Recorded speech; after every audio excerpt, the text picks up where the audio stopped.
찬송가 504장 하나님께 찬양 드리겠습니다.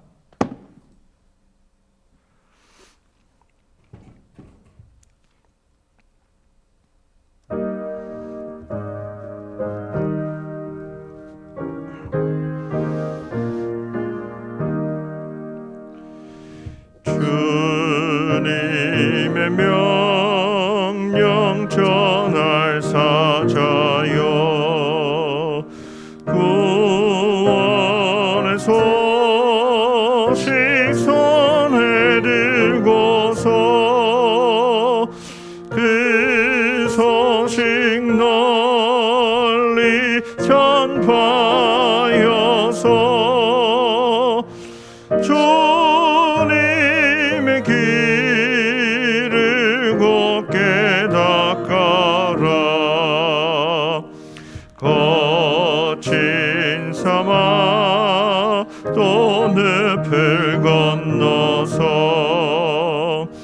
밀림과 바다 높은 산 넘어 주저치 말고 힘을 다하여 주님의 길을 예비하여라.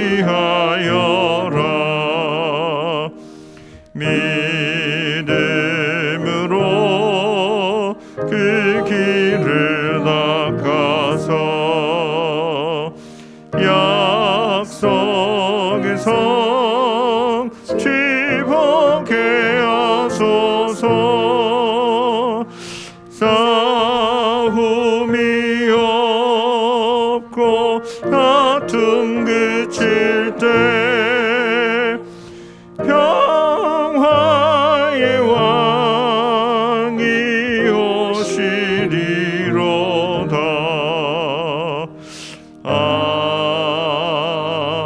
아멘. 사도신경으로 우리의 신앙을 고백하겠습니다. 나는 전능하신 아버지 하나님, 천지의 창조주를 믿습니다. 나는 그의 유일하신 아들 우리 주 예수 그리스도를 믿습니다.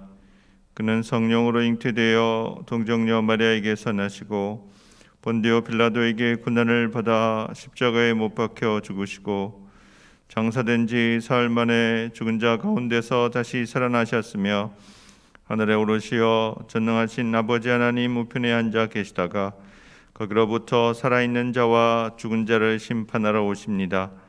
나는 성령을 믿으며 거룩한 공교회와 성도의 교제와 죄를 용서받는 것과 몸의 부활과 영생을 믿습니다. 아멘.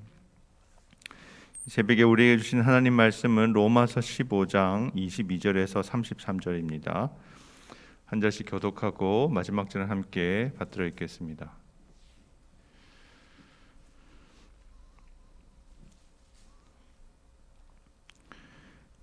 그러므로 또한 내가 너희에게 가려 하던 것이 여러 번 막혔더니 이제는 이 지방에 일할 것이 없고 또 여러 해 전부터 언제든지 서반으로 갈 때 너희에게 가기를 바라고 있었으니 이는 지나가는 길에 너희를 보고 먼저 너희와 사귐으로 얼마간 기쁨을 가진 후에 너희가 그리로 보내주기를 바람이라.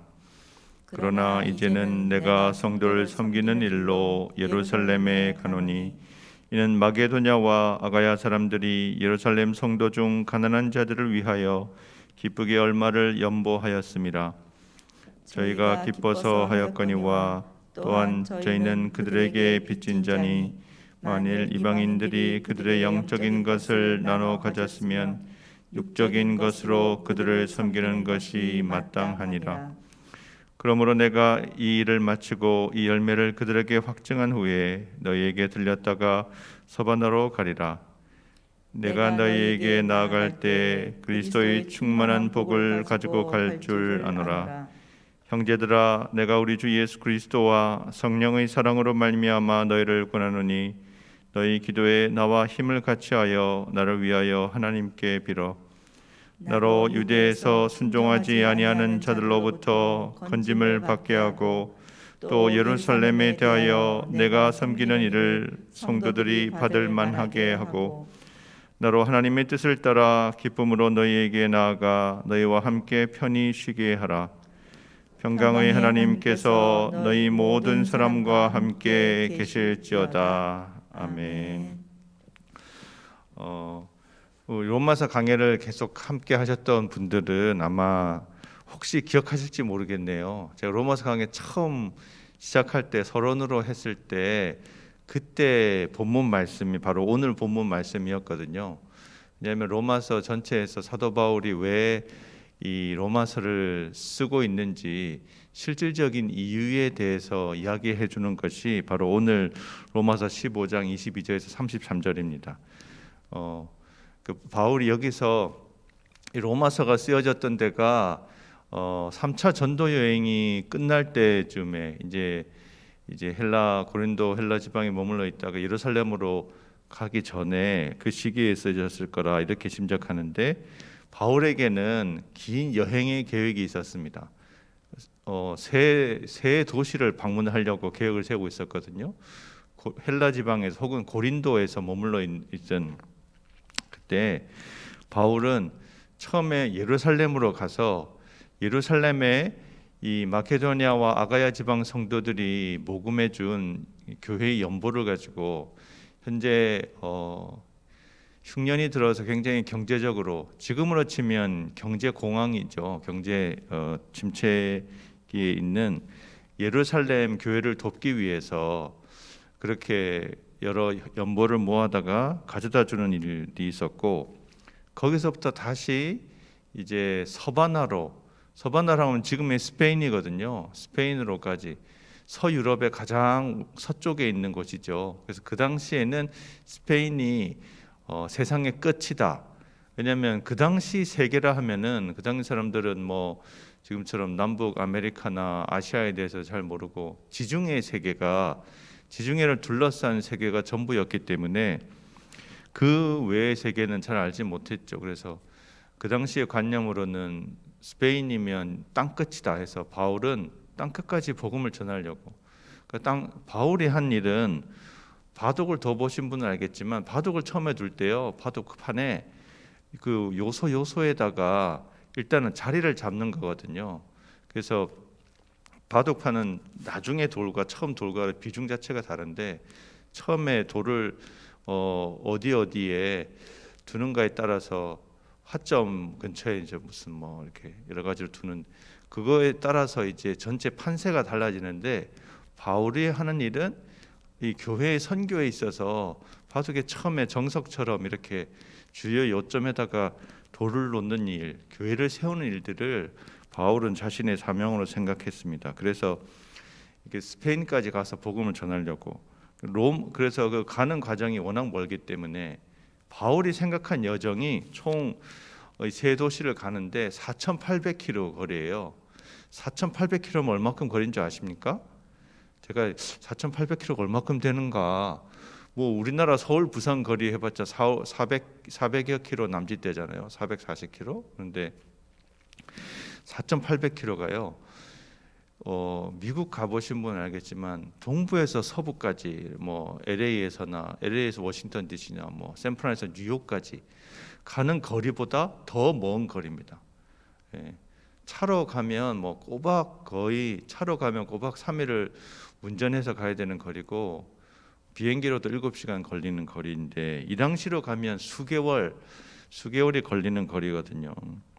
그래서 이 계획을 세우고 이 여행에 대해서 지금 방문 계획에 대해서 이야기를 하죠. 처음에 22절, 24절까지 로마에 방문하려는 바울의 계획을 이야기합니다. 예루살렘에서 로마까지 너희에게 가려 하던 것이 여러 번 막혔더니 바울은 로마는 제국의 수도니까 거기에 가고 싶은 마음이 있었던 거죠. 근데 이미 로마에는 교회가 있었고 바울 이전에 그래서 아마 브리스길라와 아굴라가 로마에서 추방당한 유대인들이거든요. 그래서 AD 49년에 클라우디우스 황제가 유대인 추방령을 내렸을 때 로마에 있던 브리스길라 아굴라가 쫓겨나가지고 고린도에 와서 정착했는데 거기서 바울을 만났거든요. 바울이 그들을 만났기 때문에 그런 생각을 했는지 모르지만 내가 로마에 가서 복음을 전해야 되겠다 생각이 있었죠. 그리고 바울이 이미 3차 전도 여행을 끝냈을 때는 바울이 소아시아나 아니면 그 마게도니아 아가야 지방까지 복음을 두루두루 전했고 3차 전도 여행 끝날 때는 어떻게 이야기가 되어 있냐면요. 에베소의 두란노 서원에서 거의 2년 넘는 기간 동안 복음을 전했는데 뭐라고 표현되었냐면 사도행전에 소아시아의 모든 사람들이 와서 복음을 들었다고 그랬어요. 그래서 그 모든은 물론 이제 일일이 개개인의 모든 사람이 다 들었다는 게 아니고 여러 도시에 소아시아인 여러 도시 사람들이 오며 가며 들렸다. 우리가 복음을 전한다는 게 우리는 개인주의적인 사고방식을 가지고 있어서 모든 사람들이 구원 얻는 걸 예수 믿는 걸 생각하지만 이 성경이 쓰여질 당시는 그런 관념이 있는 게 아니거든요. 복음을 믿는 가문이 사회가 지역에 예수 믿는 사람이 생기고 교회가 세워지면 그거는 복음화 됐다고 보는 거예요. 그래서 바울이 23절 말씀에 보면 이 지방에는 일할 것이 없고 이렇게 이야기하고 있어요. 바울이 자기네 사명은 씨를 뿌리는 거거든요. 바울은 개척 선교사고 사도적 사명은 곳곳에 거점에 바둑에 처음에 정석에 이 기본 그 수순을 두는 것처럼 그렇게 바울은 선교를 하려고 생각하고 있었기 때문에 그리고 또 바울은 여러 해 전부터 서반으로 가려고 마음 먹고 있었는데 서반으로 가려면 예루살렘 여러분 보시죠. 예루살렘 멸족인 예루살렘에서 출발해 가지고 로마까지 갔다가 그다음 로마에서 서바나까지 이렇게 가게 되는데요. 그 거리가 굉장히 멀기 때문에 거기 갈 때 24절 말씀에 보면 지나가는 길에 너희를 보고 먼저 너희와 사귐으로 얼마간 기쁨을 가진 후에 너희가 그리로 보내주기를 바랍니다. 솔직한 이야기를 하고 있어요. 서반으로 가는 길이 굉장히 멀고 비용이 많이 드는 일이거든요. 지금도 여기서 여러분이 외국에 뭐 미국 같은 데나 유럽 여행 가려면 큰 결심을 하셔야 되잖아요. 그처럼 이 당시 같은 경우에 비용이 훨씬 더 많은 드는 일이었거든요. 그래서 그 일을 하는데 바울이 혼자 할 수 있는 게 아니고 후원자들이 필요했는데 로마 교회는 아무래도 제국에 있으니까 아무래도 우리나라에서 가장 잘 사는 부유한 교회들이 어디 있겠어요? 서울에 있죠. 가장 큰 교회들이. 그래서 그런 재정적 지원을 바라는 마음을 솔직하게 여기서 이야기하고 있습니다. 로마 교회 입장에서는 그냥 이 이야기를 만약에 처음부터 편지 처음에 썼으면 로마 교회 입장에서는 뭐 그다지 이렇게 이 사람이 누군데 우리한테 후원해달라고 그래? 그랬을 수 있을 거예요. 근데 바울이 심혈을 기울여서 자기가 가르쳐 왔고 자기가 고백하는 복음에 대해서 하나님의 진리를 소개하고 또 로마 교회를 위해서도 유용한 여러 가지 이걸 한 이후에 그렇게 이제 요청을 하는 거죠. 로마 방문 계획에 대해서 이야기를 하고 근데 이 로마 방문 계획 가기 전에 먼저 자기가 지금 해야 될 일이 뭐가 있냐면 예루살렘 교회에 전달할 연보 구제금을 이제 전달하는 일을 먼저 해야 된다는 이야기를 하는 거죠. 25절부터 보면 성도 섬기는 일로 예루살렘에 가노니 마게도냐와 아가야 사람들이 예루살렘 성도 중 가난한 자들을 위해 기쁘게 얼마를 연보하였습니다.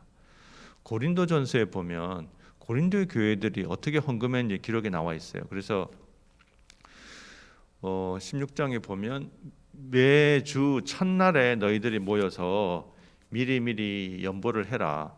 그렇게 바울이 이야기를 하거든요.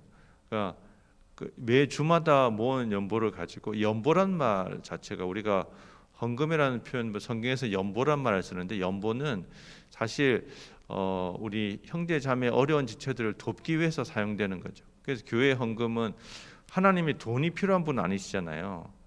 돈이 필요한 건 교회가 운영되는데 돈이 필요하고 또 형제 자매들 중에 어려운 지체들을 돕는데 그 돈이 사용되는데 이제 그 일들을 위해서 이 마게도냐 교회, 이 데살로니가 교회 같은 경우에도 바울이 3주만 사역했던 교회고 신생 교회죠. 고린도 교회도 이 땅 편지 썼을 때 같은 경우에 세워진 지 사실 뭐 채 10년도 안 되는 교회거든요. 10년이 뭐예요? 이렇게 몇 년 채 안 되는 교회인데 이 교회들이 예루살렘에 기근이 들고 흉년이 들고 예루살렘 교회가 경제적으로 어렵다는 소식, 성도들이 예루살렘은 급격하게 성장한 대형 교회거든요. 뭐 하루 만에 3천 명이 예수님 믿었다고 그러고 뭐 5천 명이 나중에 믿었다고 그러고 그러니까 굉장히 큰 규모의 예루살렘 성도들이 그랬는데 이제 경제적으로 그만큼 이렇게 안 되는 상황을 알아서 이 마게도냐 교회도 그렇다고 해서 뭐 막 부유한 또 뭐 그렇게라고 볼 수는 없거든요. 가난한 중에 보면은 애들이 가난한 중에 이 헌금했다는 이야기를 하고 있어요. 그래서 이것에 대해서 저희가 기뻐서 하였거니와 저희는 그들에게 빚진 자다. 기본적으로 우리 한국 교회가 지금은 다 도시 중심의 교회지만 교회가 원래 이 우리들 다수들도 보면 여기 서울에 사시긴 해도 서울 아니구나. 경기도 의왕에 사시지만 고향이 여기인 분도 계시지만 지방인 분들 계시잖아요. 전라도나 경상도나 충청도에서 올라와서 이쪽에서 거점을 잡고 신앙생활을 하시기도 하는데 그런 분들이 이제 고향 교회를 생각하는 걸 생각해 보시면 되죠. 예루살렘으로부터 복음이 예루살렘과 유대와 사마리아와 땅끝까지 복음이 전해져서 이제 이 이방인 교회들이 생겼으니까 당연히 그에 대한 책임을 다해야 된다. 그래서 도시 교회들은 사실 우리 농어촌 미자립 교회들, 우리 고향 교회들에 대해서 이번 주에도 이렇게 뭐죠? 장마가 아니고 김장 때문에 우리 저 성도들 중에 지금 지방에 내려가 계신 분들 계시잖아요. 그래서 어디 고향에 내려가시게 되면 고향 교회 가서 교인들 거기 분들 인사도 드리고 헌금도 하시고 이제 그런 모습을 생각하실 수가 있겠죠. 그래서 이 여행에 마게도냐 아가야 사람들이 예루살렘 성도에서 헌금을 했을 때 바울이 그거를 혼자 가져간 게 아니고 지금처럼 지폐가 있는 게 아니거든요. 그때 돈은 뭔가 하면 금전, 은전이에요. 이게 꽤 무겁겠죠. 그리고 헌금한 사람들 중에 사도행전에 보면 사도행전 20장에 보면 바울과 함께 동행한 사람이 최소한 9명은 있었어요. 그래서 그 교회의 대표자들이 바울의 여행을 동반하면서 같이 해서 와서 이 예루살렘 교회를 섬기는 일을 같이 감당했죠. 그리고 바울은 그것을 마친 다음에 28절 29절 말씀에 이 열매를 그들에게 확증한 후에 그리고 예루살렘 교회에 가서도 바울이 한 일이 구제금을 연보를 전달할 뿐만 아니라 거기에서 여태까지 했던 선교 사역에 대한 보고를 하는 거죠. 선교사님들이 사역을 하면서 편지를 보내고 또는 방문을 해서 우리가 여태까지 이렇게 사역을 했습니다 라고 이렇게 하는 것처럼 그렇게 바울이 한 다음에 너희에게 들렸다가 28절 말씀에 로마로 들렸다가 서바나로 가려고 한다. 그러면서 바울이 담대한 이야기를 하고 있어요. 너희에게 나갈 때 그리스도의 충만한 복을 가지고 갈 줄을 아노라. 그리스도의 충만한 복을 가지고 간다. 여러분들 저와 여러분이 하나님의 복으로 하나님의 복이 되도록 구원받고 부름받은 거 믿으십니까? 네. 그리스도인들은요, 성령 충만한 그리스도인들은 주님의 말씀에 순종하는 그리스도인들은 복이 되는 사람들이에요. 우리가 세상에 존재해서 우리가 지역사회에 있어서 우리 때문에 세상 사람들이 복을 받아요.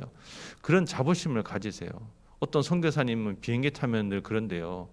여기 이제 타고 있는 사람들한테 너희들 나 때문에 비행기 추락 안 되는 줄 알아라. 그렇게 속으로 이렇게 이야기하시는 분들이 있다 그러더라고요. 그분 자신감이 넘치는데 사실 그게 맞는 거죠. 바울도 갈 때 그리스도의 충만한 복을 가지고 갈 줄 아노라. 복을 우리가 주는 게 아니고요. 우리 안에 그리스도가 계시고 하나님이 우리를 통해서 하나님의 복을 사람들에게 준다는 것에 바울은 확신이 있었다는 거예요. 우리가 인간적으로 세상적으로 대단하지 않더라도 우리 안에 그리스도께서 계시고 주님이 계시기 때문에 그 복이 우리를 통해서 흘러간다는 것. 우리는 다만 하나님의 도구로 사용되도록 성령 충만하게 하나님의 임재 가운데 살아가면 되는 거죠. 그래서 마지막으로 바울이 이제 이 로마 교회에 기도 부탁을 하고 있습니다. 바울이 서신서의 이제 후반부에 보면 많이 기도 부탁들로 마무리 짓는데요.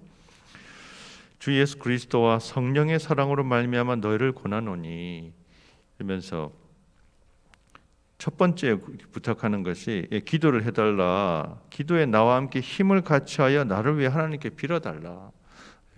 기도가 없이는 주님의 일들은 이루어지지 않거든요. 기도가 없이는 교회가 되지 않습니다.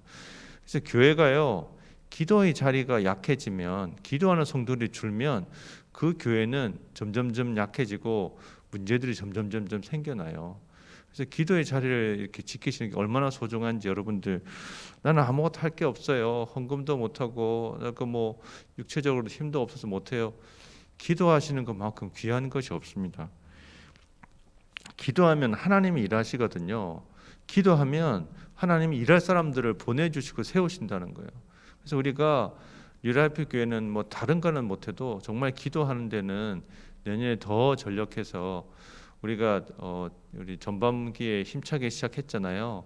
근데 지금 이게 새벽기도도 조금 상대적으로 약해진 측면도 있고, 뭐 이렇게 아프신 분들도 있고, 어디 지방을 출타하거나 있는데 다시 힘을 내 가지고 기도로 내년을 잘 준비했으면 좋겠습니다. 기도하는데 이제 구하는 것이 첫 번째 내용이 뭔가 하면 유대에서 순종하지 아니하는 자들로부터 건짐을 받게 하고, 이렇게 얘기해요. 유대에서 바울이 전도여행 다니면서 가장 어려움 겪었던 게 뭔가 하면 유대인들의 반대거든요. 회당에서 중심으로 전도를 했는데 회당에서 유대인들이 거부하는 거죠. 복음을 거부하고 해방하고, 바울이 어디서는 막 돌에 맞아가지고 죽을 뻔하기도 하고, 그래서 막 쫓겨다니고 그랬었잖아요. 그래서 이 예루살렘 교회도 유대인들이 어디보다 많은 곳이니까 분명히 가면 방해가 있을 거다. 이렇게 기도 부탁을 했어요. 거기서부터 건짐을 받게 해달라. 실제로 사도행전에 보면 이 기도가 어떻게 응답됐는지 우리가 알 수 있잖아요. 또 물론 유대인들만인 건 아니죠. 예루살렘에 대해 내가 섬기는 일을 성도들이 받을 만하게 하고, 예루살렘 성도들이 이방인 교회에서 드린 연보를 기쁘게 감사함으로 받을 수 있도록 그렇게 기도하는 거죠. 사실 어떻게 생각하면 뭐 만약에 사단이 시험해가지고 그러면 우리가 이렇게 누구를 도와준다고 해도 그 도움을 상대방이 기쁘게 감사하게 받지 않고 고깝게 생각할 수도 있잖아요.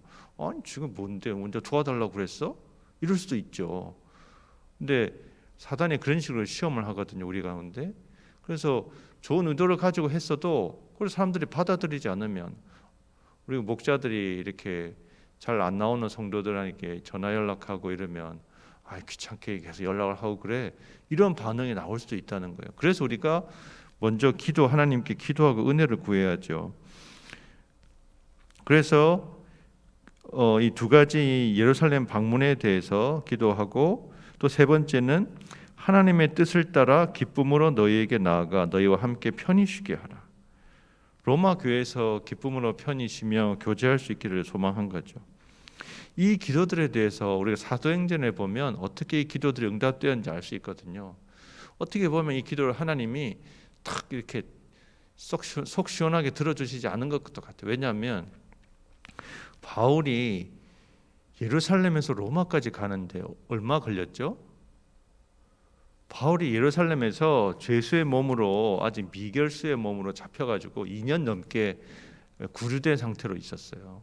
그리고 유대인들이 반대해가지고 막 죽이려고, 그래서 천부장 루시아가 이렇게 가둬가지고 결국 막 재판, 로마 사도행전에 보면은 재판을 계속 하잖아요. 벨릭스, 베스도 2년 넘게 갇혀 있으면서 제대로 처리를 안 해주니까 얼마나 갑갑했겠어요. 그래서 어떻게 보면 하나님이 기도를, 분명히 거기서 이 바울이 위협을 느꼈지만 보호해 주신 건 맞는데, 거기서 시간이 굉장히 많이 지체가 됐고, 또 로마로 가는 것도 결국은 그렇죠. 뭐 비용 절약은 했다고 볼 수 있죠. 자기 돈으로 로마로 가려고 했으면 또 후원을 많이 받아서 가야 되는데 공권력의 힘으로 가게 됐으니까 어떻게 보면 뭐 그 점에서는 됐다고 할 수도 있지만 시간이 2년 넘게 지체가 됐기 때문에 그것도 사실 좀 아쉬운 부분이 있었죠. 그렇지만 로마로 정작 가서는 로마에서는 새 집을 얻어서 거기에 마지막 사도행전 28장의 내용이 새 집을 얻어서 거기에 있으면서 이제 거기는 이제 가택연금처럼 있지만 사람들 자유롭게 만날 수 있었기 때문에 하나님 나라의 복음을 담대하게 로마에서 전할 수 있었거든요. 그래서 로마로 이렇게 죄수의 몸이지만 가서 그렇게 보내는 시간, 왜냐하면 로마로 가는 과정도 여러분들 기억하시지만 유라굴로 광풍을 만나가지고 몇 개월 걸려가지고 막 어려움 겪고 물에 빠져 죽을 뻔하고 2주 보름 2주 이상이나 음식도 먹지 못하고 그런 어려움도 겪었잖아요. 독사한테 물려가지고 물론 전혀 이상은 없었지만 그런 일도 있었고 그런 어려움을 다 겪고 난 다음에 로마에 도착했을 때 얼마나 바울이 그 보낸 시간들이 행복하고 기뻤겠어요. 그 전설에 따르면 이후의 기록은 성경에 나와 있지 않는데요. 바울이 나중에 로마에 있다가 그 재판 앞에서 무죄로 풀려난대요. 풀려나서 로마에서 서바나까지 선교행을 떠나요. 그 로마의 클레멘트라는 로마의 그 주교 감독이 이제 그것에 대해 기록을 남기고 있는데 1세기 말의 서신이거든요. 로마로 서바나까지 가서 거기서 복음을 전하고 또 체포돼 가지고 이제 AD 한 64년경으로 하는데 네로 황제 때 참수되어서 순교한 것으로 그렇게 역사는 기록하고 있습니다. 그래서 결국 로마로 가서 하나님이 기도를 들어주시긴 들어주셨는데 조금 이렇게 어떻게 보면 이렇게 우리 생각할 때는 속 시원하게 들어주지 않는 측면들이 있어요. 근데 하나님의 계획은 이 기도에 응답을 하셨는데 하나님의 계획은 그것을 통해서 더 선을 이루시는 것들이 있는 것을 우리가 기억할 필요가 있고요. 마지막으로 평강의 하나님께서 너희 모든 사람과 함께 계실지어다 이렇게 마지막 축도로 이 편지를 받는 로마 교회 교인들에게 축복하고 있습니다.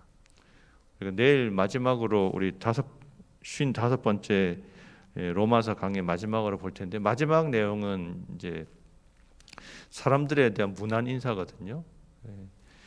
그래서 우리 인생에 어떤 계획이 있을 때 하나님이 우리 인생의 계획을 이루어 주시기 위해서 부단히 기도해야 되고 우리가 서로 간에 그런 것들을 기도로 동력하고 협력할 때 우리를 통해서 우리가 세상에서 하나님의 복이 되고 또 하나님이 우리 기도에 응답하셔서 이루시는 것을 체험하게 되기를 축원합니다. 네, 같이 기도하겠습니다. 네.